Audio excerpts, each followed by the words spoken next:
1절부터 11절까지 말씀을 통해서 사람의 기준과 다른 하나님의 사랑, 사람의 기준과 다른 하나님의 사랑이란 제목으로 말씀을 함께 나누겠습니다.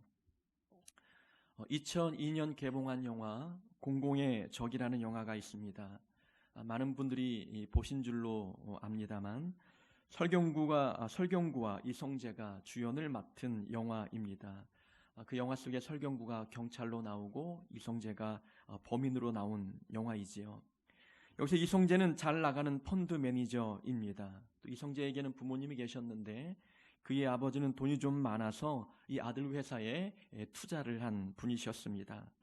어느 날 이 아들의 아버지가 아들을 불러다가 아들 회사에 투자한 돈을 돌려달라고 요구했습니다. 그 돈으로 사회에 환원하는 차원에서 자애원이라는 곳을 인수하여 불우한 이웃을 돕고자 하는 그런 계획이 있었기 때문이었습니다. 이 아들 이성재는 화가 났습니다. 아들은 돕지 않고 생판 모르는 남을 돕겠다고, 그래서 내게 투자한 돈을 빼가시겠다고 분노가 마음속에서 일어났습니다.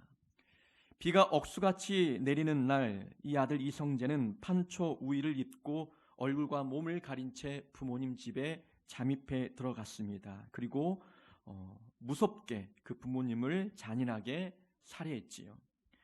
우연찮게 그 동네에 있던 설경구 이 경찰이 이성재와 마주쳤습니다. 한눈에 보는 순간 이 사람이 범인이구나 직감했습니다. 하지만 증거가 없었습니다. 증거가 없기 때문에 무대폭격인 이 경찰은 이성재를 따라다니며 괴롭히는 그런 장면이 나옵니다.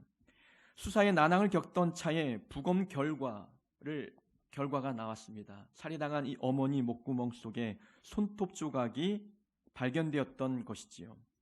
아들의 칼에 맞아 죽어가는 와중에서도 이 어머니는 이 범인이 아들임을 직감했습니다.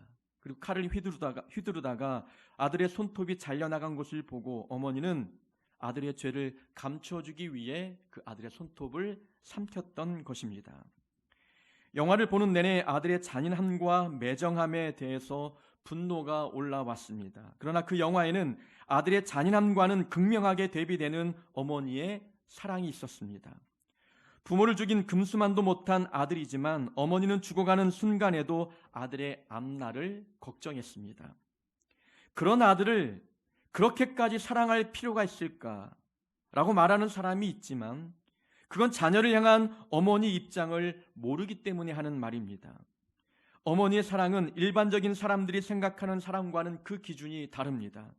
영화 속 살인범이 어머니의 사랑을 알았다면, 어머니의 은혜를 깨달았다면 과연 그런 짓을 할 수 있었을까? 아마 그렇지 않았을 것입니다. 분노가 일어나는 그 순간, 마음에 악한 결단을 내리는 그 순간, 부모의 사랑, 어머니의 은혜를 깨달았다면 아마 그 순간 그 아들은 다른 선택을 했을 것입니다. 문제는 이 아들이 어머니의 사랑, 부모의 사랑을 알지 못했다는 것입니다. 초등학교 시절 저는 친구들과 팽이치기나 딱지치기를 하지 못했습니다. 전에도 한번 고백한 적이 있을 것입니다. 다른 친구들은 다 나가서 팽이치기하고 놀고 딱지치기하며 노는데 저는 그냥 옆에 서서 구경만 할 뿐이었습니다. 아버지께서 저에게는 딱지치는 것, 팽이치는 것을 허락하지 않았기 때문이지요. 다 큰 놈이 그런 거 하고 논다고 야단을 쳤기 때문입니다. 그런데 제 동생은 초등학교를 졸업할 때까지 팽이를 치고 놀았고 딱지치기, 구슬치기, 어린아이들 할 수 있는 것을 다 하며 놀았습니다. 저는 어릴 적에 차별받는다고 생각을 했습니다. 그러나 성인이 되어서 아버지의 마음을 알게 되었지요. 아버지는 이 막내 아들이 사회성이 없다고 판단하셨습니다. 그래서 사회성을 기르기 위해서 이 아들이 밖에 나가서 무엇을 하고 놀든 다 허용했던 것입니다. 밖에 나가 구슬을 치고 놀던, 친구와 싸우고 들어오건 그 과정을 통해서 이 아들이 사회성을 길러주기를 기대했던 것이지요. 부모가 되어보니 아버지의 입장을 충분히 이해할 수 있었습니다. 자녀마다 성격이 다르고 성향이 다르기 때문에 각 자녀마다 양육하는 방법을 달리 해야 되는데 나의 이 양육 방법이 옳은지 그른지 판단이 서지 않을 때가 많습니다. 이렇게 행동해놓고 이것이 맞을까 고민할 때가 많다는 것이지요. 아버님이 제 어릴 적 그렇게 우리를 대하셨던 것, 큰아들과 작은아들을 다르게 대우하셨던 것은 그 순간 그것이 옳다고 판단했기 때문이었습니다. 그러나 어린 제 마음에는 그 넓은 아버지의 마음을 헤아릴 수 없었던 것이지요. 그냥 단순하게 나는 차별받는구나 라는 생각을 할 수밖에 없었던 것입니다. 자녀는 부모의 사랑을 모를 때가 많습니다. 안다고 해도 자녀가 알 수 있는 부모의 사랑은 극히 일부분입니다. 자녀는 부모보다 항상 작은 존재이기 때문에 자녀가 자신의 작은 잣대로 부모의 큰 사랑의 크기를 잰다는 것은 어불성설입니다. 부모의 사랑의 크기는 자녀가 헤아릴 수도 없고 그 깊이를 이해할 수도 없습니다. 부모와 자녀의 관계만 놓고 보더라도 사람이 사람의 마음을 이해하는 것은 매우 어렵다는 것을 알 수 있습니다. 또 사람이 사람의 사랑의 크기를 헤아리는 것조차 쉽지 않다는 것도 우리는 알게 됩니다. 사람 사이에서도 사랑의 마음을 헤아리기 이렇게 어려운데 하물며 인간이 하나님의 사랑을 헤아린다는 것, 그것이 가능하겠습니까? 우리는 피조물이고 하나님 우리를 만드신 창조주이십니다. 피조물이 창조주 하나님의 사랑을 평가하는 것, 그것이 가능하겠느냐라는 것입니다. 불가능합니다. 하나님의 모든 계획과 하나님의 그 크신 생각과 무한한 하나님의 섭리를 작고 작은 우리가 이해할 수 있다는 것은 이것은 불가능합니다. 그래서 요나 선지자는 하나님의 사랑에 대해서 분노하지 않았습니까? 하나님의 사랑이 이해가 되지 않았기 때문에 그렇습니다. 자신의 기준에서 볼 때 하나님은 니느웨 사람들을 멸망시켜야 하는 분이셨습니다. 우리 민족을 괴롭혔던 원수와 같은 나라였습니다. 그 나라의 수도인 니느웨성 사람들을 하나님께서 우리를 대신해서 진멸하셔도 부족할 판인데 그들을 사랑하라고 하시는 하나님의 명령이 화가 났던 것입니다. 하나님은 이 백성들의 회개를 돋구기 위하여 요나를 도구 삼고자 하셨습니다. 그들을 미워하고 있는 요나에게 회개의 사도로서 이 니느웨 성에 보내는 하나님의 그 계획을 받아들였을 때 이 요나 선지자는 납득이 되지 않았습니다. 화가 났습니다. 마음에 분노가 일어났습니다. 소돔과 고모라를 멸망시켰던 것처럼 이 니느웨도 그렇게 폭삭 망하게 하셨으면 좋겠다는 생각이 있던 요나의 마음인데 이 요나에게 하나님께서 그 땅에 가서 복음을 전파하라 하니 받아들이기 어려운 하나님의 계획이었습니다. 이 작고 작은 피조물인 요나가 창조주 하나님의 크신 사랑을 이해한다는 것, 그가 선지자였음에도 불구하고 하나님의 사랑은 이해하기 어려웠습니다. 사람은 이렇게 하나님의 사랑을 자기 기준으로 판단하려고 합니다. 사람의 사랑과 하나님의 사랑은 분명 크기도 다르고 그 내용도 다른데 우리는 내 생각과 내 판단 기준으로 하나님의 사랑을 평가하려고 할 때가 있다는 것입니다. 누군가 미워하는 사람이 있으면 하나님도 내 편이 되어주셔서 나를 힘들게 하는 사람을 저주하고 심판해 주시면 좋겠다고 생각합니다. 이게 사람의 일차원적인 생각이지요. 우리의 사랑은 나에게 잘해주면 그 사람을 좋아하고 내 마음을 아프게 하면 그 사람을 미워합니다. 이것이 우리가 갖고 있는 단순한 사랑의 모습입니다. 이런 단순한 사랑의 기준을 가지고 하나님의 사랑을 잣대질하고 있다는 거예요. 하나님도 그렇게 해주기를 바라는 겁니다. 내가 미워하는 사람 하나님도 미워했으면 좋겠고 내가 사랑하는 사람 하나님께서 그에게 복을 주셨으면 좋겠다라고 생각합니다. 그러나 하나님은 우리의 기대와는 달리 다르게 행동하십니다. 오른편 뺨을 맞으면 왼편 뺨을 돌려대라 하시고 오리를 가라 하면 십리까지 동행하라 하십니다. 하나님은 해를 악인과 의인에게 동일하게 비춰주시고 그 비를 의로운 자와 불의한 자에게 모두 내려주십니다. 심지어 원수까지 사랑하라 하시는 분이 바로 하나님이십니다. 사람이 생각하는 기준은 눈에는 눈, 이에는 이, 이것이 정의라고 생각합니다. 근데 하나님은 전혀 다른 기준을 제시해 주고 계시지요. 사람의 기준으로는 이해할 수 없는 하나님의 사랑입니다. 하나님의 사랑을 우리가 이해할 수 없는 이유는 하나님의 사랑은 크기 때문에 그래요. 큰 사랑은 작은 사랑으로 이해할 수 없는 겁니다. 하나님의 사랑이 너무나 크기 때문에 우리의 생각과 가치관을 벗어나는 사랑이기 때문에 우리는 그 하나님의 놀라운 사랑을 이해하기 어렵습니다. 하나님의 사랑은 사람이 이해할 수 없을 만큼 그렇게 크십니다. 하나님은 어떻게 그렇게 크신 사랑으로 우리에게 그 사랑을 베풀어 주실 수 있을까? 우리는 정말 그 사람이 미운데 왜 하나님은 그를 사랑하실까? 지금 이 순간에는 하나님의 심판이 임해야 되는데 왜 하나님은 용서하실까? 이해가 되지 않지요. 오늘 본문이 하나님의 그런 사랑이 왜 우리에게 부어지는지 답을 내려주고 있습니다. 9절에 나오죠. 하나님은 사람이 아니다.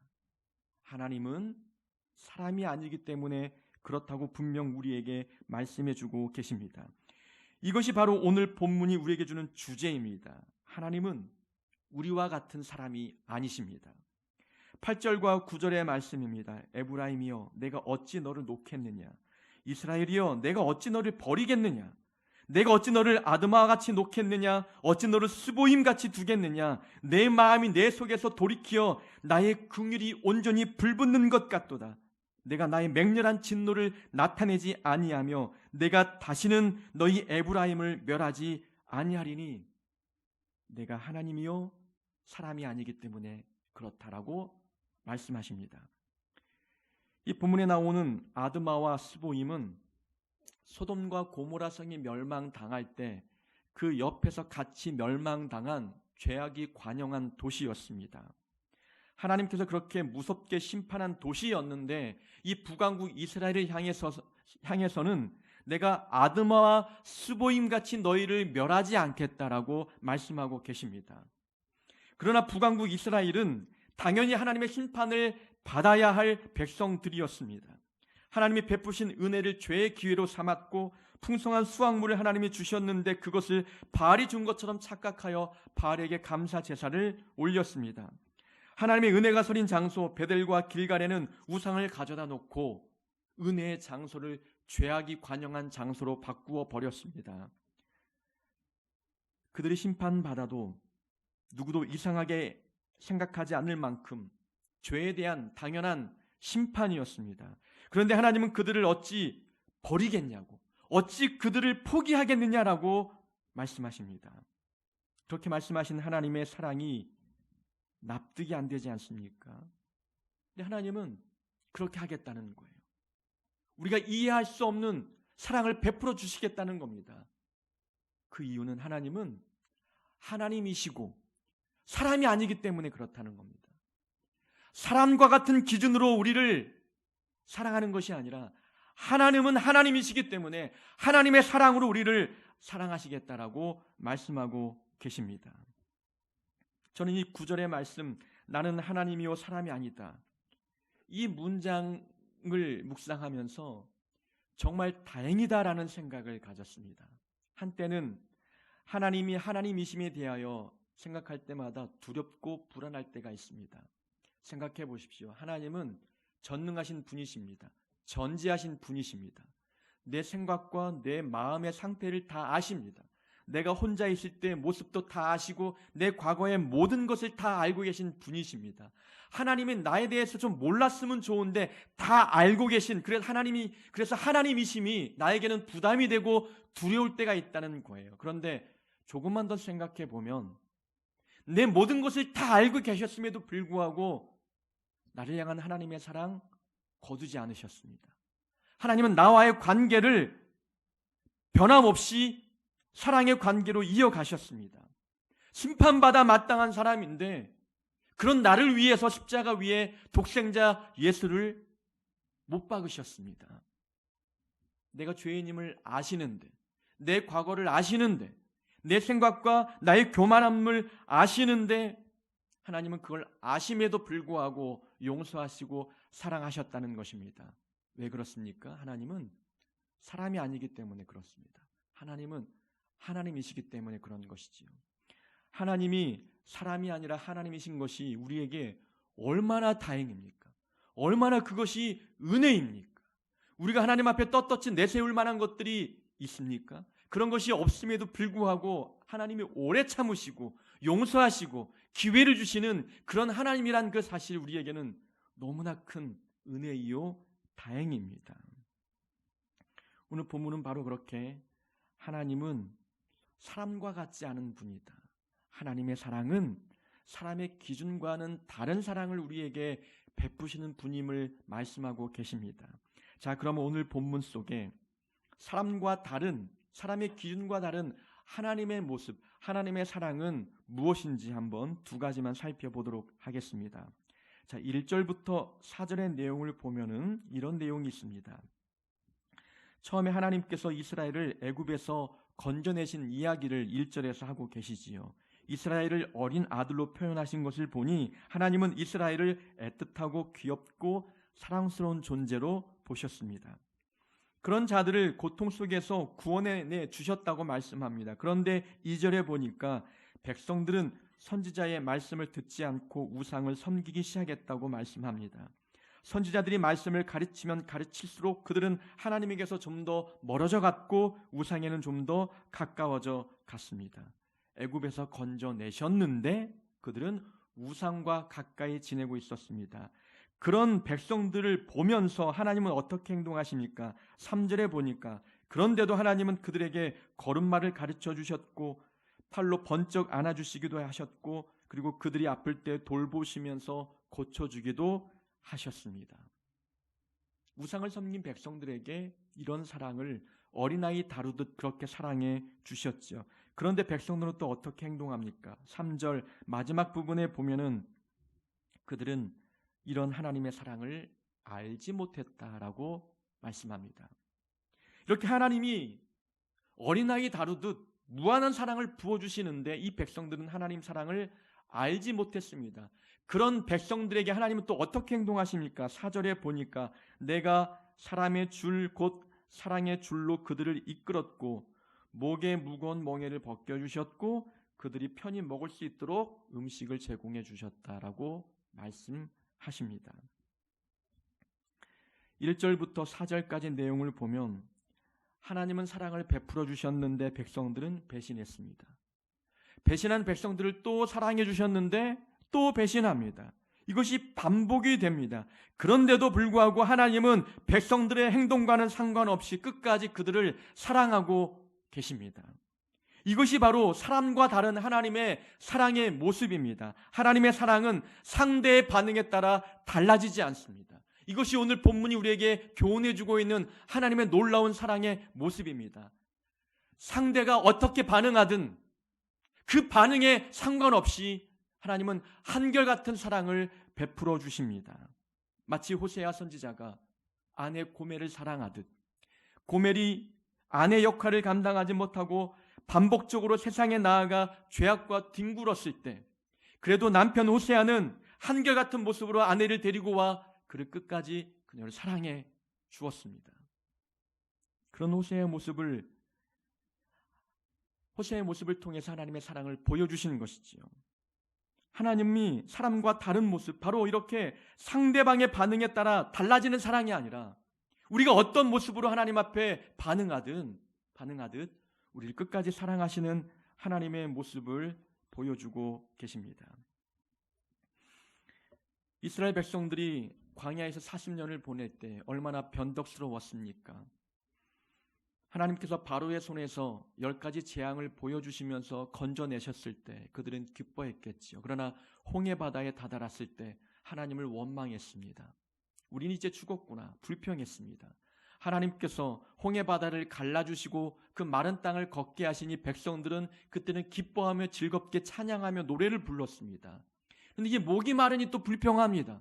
물을 공급해 주시니 배가 고프다고 또 원망합니다. 하나님께서 만나를 먹여주신 이제는 고기가 없다고 하나님께 불평했습니다. 불평할 때 사랑을 주시고 원망할 때 사랑을 주셨고 그런 사랑을 끝까지 베풀어 주셨지만 하나님을 향한 하나님의 사랑 앞에서 백성들이 보여주었던 태도는 배신이었습니다. 불평이었습니다. 죄악된 모습이었습니다. 그런데도 하나님은 끝까지 그들을 가나안 땅으로 사랑의 줄로 묶어 그들을 인도해 들이셨습니다. 이것이 바로 하나님의 사랑입니다. 사람의 반응에 따라 달라지지 않는 하나님의 한결같은 사랑의 모습을 우리에게 보여주십니다. 우리가 닮아야 할 사랑이 바로 이런 사랑 아닙니까? 우리는 상대방의 반응에 따라 우리의 태도가 달라집니다. 사랑을 부어주다가도 부어준 만큼 사랑이 돌아오지 않으면 우리는 상처받고 화가 나고 그 사랑을 거두어 버립니다. 그것이 우리의 모습인데, 우리가 하나님의 자녀이고 하나님을 닮은 성품을 소유한 자들이라면 상대방의 반응에 따라 달라지는 모습이 아니라 어떤 반응을 보여도 하나님이 보여주셨던 사랑처럼 한결같은 사랑으로 우리가 사람을 상대해야 되는 것 아니겠습니까? 우리가 이렇게 하나님의 한결같은 사랑을 닮으려면 두 가지를 기억해야 합니다. 하나는 내가 준 사랑에 대하여 보상을 기대하지 말아야 합니다. 두 번째는 사람을 변화시키는 힘은 사랑에 있다는 확신을 갖고 있어야 합니다. 이 두 가지를 마음에 품고 있어야 상대의 반응에 따라 내 태도가 달라지지 않습니다. 자, 보상을 기대하지 않아야 된다. 우리는 보상을 바랄 때가 많잖아요. 정당한 보상이 주어지지 않으면 우리 마음이 다칠 때가 많다는 겁니다. 친절을 베풀었는데 돌아오는 것은 친절이 아닐 때 우리는 그 친절을 중단해 버립니다. 근데 하나님의 이렇게 한결같은 사랑의 모습, 보상이 없어도 끝까지 사랑하는 모습을 보이는 그런 사랑을 우리가 발견할 때가 있어요. 누구를 통해서 발견하느냐? 어린 갓난아이를 대하는 부모의 모습입니다. 자, 부모는 갓난아이가 태어나면 무한한 사랑을 부어줍니다. 그러면 그 갓난아이가 부모의 사랑을 깨닫겠습니까? 모른다는 거예요. 근데 몰라도 부모는 개의치 않습니다. 부모가 사랑을 부어줘도 이 갓난 어린아이가 땡깡을 피우고 원망하고 불평하고 짜증내도 부모는 사랑을 부어주잖아요. 아이니까 그럴 수 있지. 어린아이가 뭘 알겠어. 말도 못하는데, 걸음마도 못하는데, 이 아이가 사리 분별이 없는데 어떻게 알겠어? 그런 마음을 가지고 끝까지 무한히 사랑을 부어준다는 겁니다. 그러나 이 자녀에게 무한히 부어줬던 부모의 사랑이 변할 때가 있다는 거예요. 언제입니까? 이 자녀가 자랐다고 생각할 때. 내가 사랑을 부어주면 좀 부모의 은혜를 알면 좋은데 돌아오는 것은 부모에 대한 사랑과 은혜가 아닐 때가 있잖아요. 그때 섭섭합니다. 그때 상처를 받는 거예요. 우리 큰딸이 어릴 때 돌 때쯤에 모든 음식을 다 아빠가 달라고 하면 주었어요. 근데 ABC 초콜릿만큼은 주지 않더라고요. 근데 그 모습이 섭섭한 게 아니라 귀엽고 사랑스럽잖아요. 근데 이 아이가 자라서 어른이 되었는데도 불구하고 맛있는 요리 음식을 아빠와 나누지 않을 때 섭섭하지 않겠습니까? 이 아이가 다 컸다, 사랑을 알만한 존재가 되었다라고 생각하는 즉시 우리는 보상을 기대하게 되어 있다는 거예요. 성도와의 관계를 이렇게 적용해 봅시다. 우리는 성도를 영적인 아이로 봐야 되는 겁니다. 영적인 아이니까 그럴 수 있지. 내가 사랑을 베풀고 내가 친절을 베풀어도 돌아오는 것 그런 보상이 아니어도 돼. 아직 영적으로 어려. 이런 생각을 가지면 그 사람을 대할 때 한결같은 모습으로 대할 수 있습니다. 그런데 이 성도를 내가 이렇게 사랑을 부어주는데 그걸 몰라? 그걸 모를 나이야? 교회를 얼마나 다녔는데 말씀을 얼마나 많이 들었는데 아직도 몰라. 이런 생각을 가지면 여기에서부터 보상을 기대하게 되고 갈등이 생기게 되면서 내 사랑도 조건적인 사랑으로 변하기 시작하는 겁니다. 문제가 생길 수밖에 없는 것이지요. 우리는 그래서 상대가 누군 간에 그를 어린아이처럼 봐야 되는 거예요. 오늘 본문 1절부터 4절까지도 하나님께서 이스라엘 백성들을 어린아이 다루듯 하지 않습니까? 이스라엘이 어렸을 때에 내가 사랑하는 아들을 애굽에서 불러냈다. 걸음마를 가르쳐 주었다. 걸음마 가르쳐주고 배우다가 그가 힘들면 내가 내 팔로 들어 안았다. 어린아이 다루듯 하고 있다는 거예요. 어린아이처럼 여기셨기 때문에 하나님은 보상을 기대하지 않고 상대가 어떻게 반응하든 한결같은 사랑을 보여주셨던 것입니다. 우리도 보상을 기대하지 않을 때 한결같은 사랑을 베풀 수가 있는 것이지요. 또 사람을 변화시키는 힘이 사랑에 있다고 확신해야 우리는 상대의 반응에 따라 우리의 태도가 달라지지 않을 수 있습니다. 4절에 보니까 하나님은 사랑의 줄로 그들을 이끌어냈다고 표현하고 있습니다. 이 백성들이 죄악에 막 빠져들어가고 있을 때 사랑의 로프를 던지는 거예요. 그 사랑의 줄로 그들을 묶어서 이끌고 있다는 것입니다. 사랑의 줄로 묶어서 이끌었다는 것은 강제성이 있는 게 아니에요. 그 줄 자체가 사랑이잖아요. 그것은 사랑을 베풀어서 사랑에 감동받아 그들이 변화되기를 기대하시는 거예요. 그러니까 내가 사랑을 베풀어 주어도 상대는 모를 때가 있지 않습니까? 사랑을 배신으로 갚을 때가 있어요. 그래도 그 사람이 변화되기를 기대한다면 우리는 끝까지 사랑으로 반응해야 된다는 겁니다. 그 사람을 변화시키는 힘은 사랑이 있기 때문에 그렇습니다. 하나님께서 우리를 변화시킨 힘은 무엇으로 가능했느냐? 사랑이었습니다. 책망이 아니라, 분노가 아니라, 심판이 아니라 사랑을 가지고 우리를 변화시키시고 하나님 자녀 삼아 주셨습니다. 보상을 기대하지 않고, 그리고 사람을 변화시키는 힘은 사랑에 있다고 믿을 때, 그럴 때 우리는 하나님의 사랑을 닮을 수가 있습니다. 상대의 반응이 어떠하든 상대의 반응에 따라 달라지지 않는 사랑의 모습을 우리는 소유할 수 있게 되는 것입니다. 5절부터 7절까지의 내용은 북왕국 이스라엘을 향한 하나님의 심판의 메시지를 말씀해 주고 있습니다. 애굽에서 너희들이 종노릇 했듯이 내가 아수르에서 너희들이 다시 종노릇 하도록 그렇게 하겠다. 칼이 그들의 성읍을 칠 것이고 성문 빗장이 깨트려져서 적군이 몰려와 너희들을 잡아갈 것이다. 너희들이 바알을 찾지만 바알은 너희들의 간구를 들어주지 못할 것이다. 이것이 5절부터 7절까지의 내용입니다. 그런데 오늘 본문 11장 전체의 구조를 보면 1절부터 4절까지는 하나님의 사랑을 아름답게 표현했잖아요.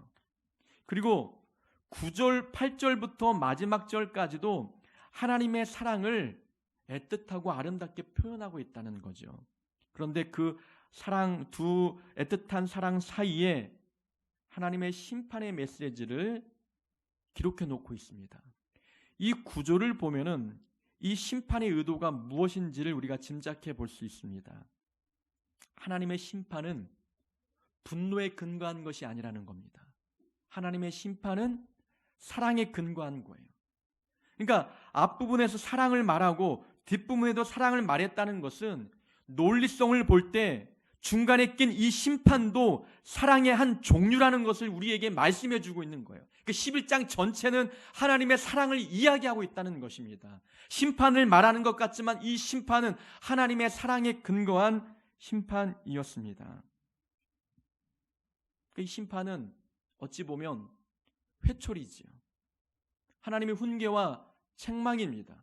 사랑하기 때문에 하나님이 휘두르는 회초리로 우리는 해석할 수 있습니다. 자녀를 키우면서 하나님의 사랑에 대해서 깨달은 한 가지가 있습니다. 그것은 사랑할 용기가 없으면 책망할 용기도 없다는 사실입니다. 이건 경험을 통해서 깨달은 것이지요. 우리 자녀들이 어릴 때 이 자녀들을 야단치는 것이 너무나 저에게는 미안하고 어려운 일이었습니다. 눈에 넣어도 아프지 않을 자녀들인데 집에 퇴근하고 들어가면 놓여져 있는 벗어놓은 신발만 봐도 이 아이의 모든 모습이 그려져서 마음의 사랑이 막 올라오는데 이 아이들을 회초리를 가지고 야단칠 때 제 자신이 상처받을 때가 있어요. 야단을 잘 못 치는 거예요. 이 아이가 상처받을까 봐, 아빠와의 관계가 좀 깨질까 봐 이 두려운 마음에 야단을 칠 수가 없을 때가 너무나 많았습니다. 근데 이 아이가 어떤 행동을 해도 집에서는 사랑을 받을 텐데 그러나 이 행동을 밖에서 하면 다른 사람들은 부모처럼 이 아이들을 사랑하지 않을 텐데 그래서 야단을 칠 때가 있다는 거죠. 그때 마음을 바꿨어요. 아, 내가 이 아이들을 정말 사랑한다면 내가 야단쳐도 이 아이들이 이해할 수 있겠구나. 내가 야단을 치지 못했던 이유는 이 아이들을 자신 있게 사랑한다고 하는 확신이 부족했던 것이었구나라는 생각이 드는 거예요. 그래서 사랑할 용기가 있으면 야단도 칠 수 있고 사랑할 용기가 없으면 훈계와 책망도 못하는구나. 내가 사랑을 부어주는 데 있어서 마음껏 부어주지 못한다는 생각이 들면 모든 부모는 자녀를 책망하지 못해요. 미안하니까 그런 겁니다. 하나님 우리를 책망하시고 훈계하시고 때로는 심판의 모습으로 우리에게 다가오시는 이유가 무엇인지 아십니까? 우리를 사랑하기 때문에 그래요. 사랑할 자신이 있는 겁니다. 죽기까지 우리를 사랑하시는 분이시기 때문에 하나님의 사랑은 심판의 크기보다 더 큰 거예요. 하나님 우리를 훈계하시고 책망하시지만 그 책망의 크기보다 우리를 향한 하나님의 사랑의 크기가 더 크기 때문에 우리를 사랑하니까 우리를 훈계하시고 책망하시고 심판하기도 하는 것입니다. 분노에 근거한 심판의 목적은 멸망이지만 사랑에 근거한 심판의 목적은 회복입니다. 하나님께서 5, 6, 7절의 심판을 언급하시는 것은 목적이 분명하죠. 사랑하는 백성들을 회복시키기 위한 하나님의 목적이 있는 것입니다. 걸음마 가르치듯 사랑했고 어린아이 다루듯 이들을 품에 안았는데 이들을 진멸하고 멸망시키는 것이 하나님의 목적이겠습니까? 심판하시는 것은 회초리를 든 거예요. 사랑하기 때문에 이들을 회복시키기 위해서 하나님께서 잠깐 심판의 모습으로 다가오신 것입니다. 하나님의 심판이 회복의 목적이 있다는 것을 알 수 있는 구절이 바로 5, 6, 7절에 나옵니다. 한번 살펴보면 좀 내용이 어렵지만 한번 잘 따라와 주셨으면 좋겠습니다. 자, 5절을 먼저 보면 이렇게 말씀합니다. 그들은 애굽 땅으로 되돌아가지 못하겠거늘 내게 돌아오기를 싫어하니 아수르 사람이 그 임금이 될 것이라. 이 말씀은 애굽 땅으로 되돌아가지 못하겠거늘 내게 돌아오기를 싫어한다. 그러니까 하나님은 하나님께 돌아오지 않는 백성들을 과거에 애굽 땅에서 노예 생활했던 그 모습으로 다시 되돌려 놓겠다는 거예요. 내게 돌아오지 않으니 애굽 땅에서 그렇게 구원해 냈는데 내게 돌아오지 않으니 내가 다시 애굽 땅으로 돌려보내겠다는 겁니다. 그런데 애굽 땅으로 돌려보낼 수는 없으니 그럼 어떻게 하는 겁니까? 아수르를 동원해서 그들을 포로로 끌고 가고 그래서 애굽 땅에서 종노릇 했던 것처럼 아수르 땅에서 종노릇 하도록 하겠다는 거예요. 근데 오늘 5절에 보니까 애굽 땅에 대하여 하나님께서 언급하셨다는 거예요. 애굽 땅으로 되돌아가지 못하겠거늘, 그러니까 애굽 땅을 언급했다는 것. 이것은 1절과 대조를 이룹니다. 1절에서 내가 사랑하여 내 아들을 애굽에서 불러냈거늘. 애굽에서 그들이 종노릇할 때 고통당하는 모습을 보고 너무 안타까워 불러냈잖아요. 근데 말을 안 듣는 겁니다. 그래 하나님 말씀하는 겁니다. 내가 너희를 다시 애굽 땅으로 돌려보내겠다. 애굽 땅으로 돌려보내는 것은 물리적으로 어려우니 그 땅에서 노예 생활했던 것처럼 아수르 땅에서 노예 생활하도록 하겠다. 이렇게 말씀하는 거예요. 근데 하나님은 5절에서 애굽 땅이라는 단어를 다시 언급했다는 거예요. 그러면 이 말씀을 들었던 백성들이 애굽 땅 떠올리는 거죠. 애굽 땅에서 우리 조상들이 종노릇 했었지. 그때 하나님이 은혜를 베풀어 주셔서 우리를 구원해 주셨지. 근데 우리를 그 땅으로 다시 되돌려 보내겠다? 우리가 잘못했구나. 애굽 땅에서 받은 하나님의 은혜가 있구나. 이런 깨달음을 갖게 되는 거죠. 이런 효과를 얻도록 하기 위해서 하나님은 5절에서 애굽 땅이라는 단어를 언급했던 겁니다. 그 단어를 듣고 백성들이 1절을 생각하는 거예요. 하나님이 애굽 땅에서 우리를 불러내셨었구나라는 것을 알고 그래서 하나님의 의도를 파악해서 하나님께 돌아오도록 하기 위한 회복을 위한 하나님의 메시지가 그 사인이 5절에 숨겨져 있는 거예요. 그것이 7절에도 있습니다. 7절에 보면 내 백성이 끝끝내 내게서 물러가나니 비록 그들을 불러 위에 계신 이에게로. 자, 백성들이 끝끝내 하나님에게서 물러갔고 그들을 불렀어요. 누구를 불렀냐면 바알을 불렀습니다. 여기서 그들을 불러라는 단어는 바알을 불렀다는 겁니다. 근데 여기서 부르다라는 단어를 주목해 보면 이 부르다라는 단어가 1절과 2절에 나오는 단어와 대조가 됩니다. 1절에서도 내 사랑하는 아들, 내 아들을 애굽에서 불러냈다라는 단어가 나옵니다. 그리고 2절에서도 선지자들이 그들을 부를수록, 부르다라는 단어가 1절에도 나오고 2절에도 나옵니다. 하나님이 이 백성들을 애굽에서 불렀다는 거예요. 선지자의 입을 통해서 불러냈다는 거예요. 그런데 이 백성은 지금 누구를 부르고 있습니까? 바알을 부르고 있다는 거예요. 바알을 부르지만 바알이 응답하지 않고 있다는 거예요. 응답하지 않는 바알을 부르지 말고 지금 너희를 부르고 있는 자가 누구인지를 귀 기울여 보라는 거예요. 우상은 내가 불러도 응답이 없는데 하나님은 나를 찾아오셔서 나를 부르고 있다는 거예요. 응답 없는 바알을 부르지 말고 지금 부르고 계신 하나님의 부르심에 응답할 것을 하나님이 요구하는 거예요. 사인을 주고 있는 겁니다.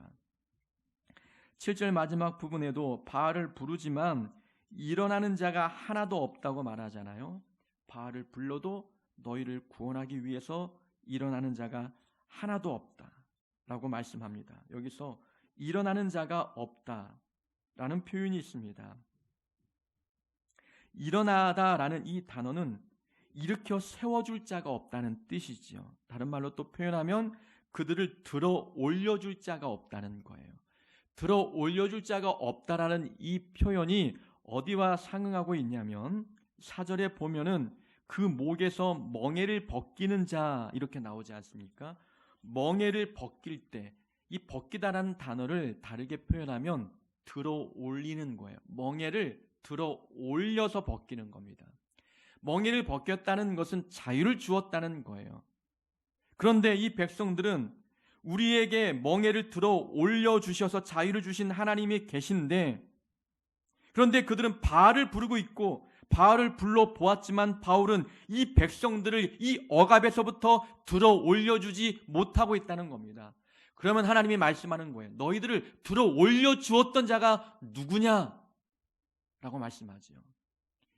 들어 올리다라는 단어를 통해서 하나님이 행하신 행적을 깨달으라고 사인을 주고 있는 겁니다. 그러니까 5, 6, 7절은 심판을 말하고 있는 것 같지만 그러나 사실 하나님은 하나님을 바라보라는 회복의 사인을 주고 있는 것입니다. 이것만 보더라도 하나님의 심판은 분노에 근거한 것이 아니라 사랑에 근거한 것임을 우리에게 말씀해 주고 있습니다. 사랑에 근거한 하나님의 심판의 목적, 그것은 회복입니다. 하나님의 사랑을 인간의 기준으로 평가하지 말아야 합니다. 하나님은 사람의 사랑과 같지 않기 때문에 그렇습니다. 하나님은 사람의 기준으로 평가받으실 만한 분도 아니고 평가할 수 있는 분도 아닙니다. 사람의 행위 중에 가장 어리석은 행위는 하나님의 사랑에 대해서 원망할 때입니다. 이것이 가장 어리석은 것입니다. 하나님의 사랑이 내 이성으로 이해가 되지 않는다고 하나님의 사랑을 불공평하다, 하나님 사랑은 너무 편파적이다 말하는 것은 가장 어리석다는 거예요. 우리 생각으로 하나님의 크신 사랑을 이해하고 가늠하고 측정할 수 없습니다. 우리가 이해하지 않는 하나님의 사랑이라고 해서 그 사랑이 틀린 것은 아니지 않습니까? 하나님의 사랑은 항상 옳습니다. 하나님은 사람과 다르기 때문에 우리가 이해할 수 없는 사랑으로 우리에게 다가오십니다. 하나님의 사랑은 상대방의 반응에 따라 달라지는 사랑이 아닙니다. 분노의 근거에서 책망하기보다 사랑의 근거에서 우리에게 훈계하시는 그런 사랑이 바로 하나님의 사랑입니다. 우리도 이런 하나님의 사랑을 본받아 사람의 반응에 따라 사랑을 달리하는 모습이 되지 않기를 소망합니다. 그리고 우리가 누군가를 훈계하고 누군가를 가르칠 때 분노의 근거에서 할 것이 아니라 사랑의 근거에서 성도에게 훈계하고 인도하는 그런 하나님의 귀한 자녀 될 수 있기를 주의 이름으로 축원합니다.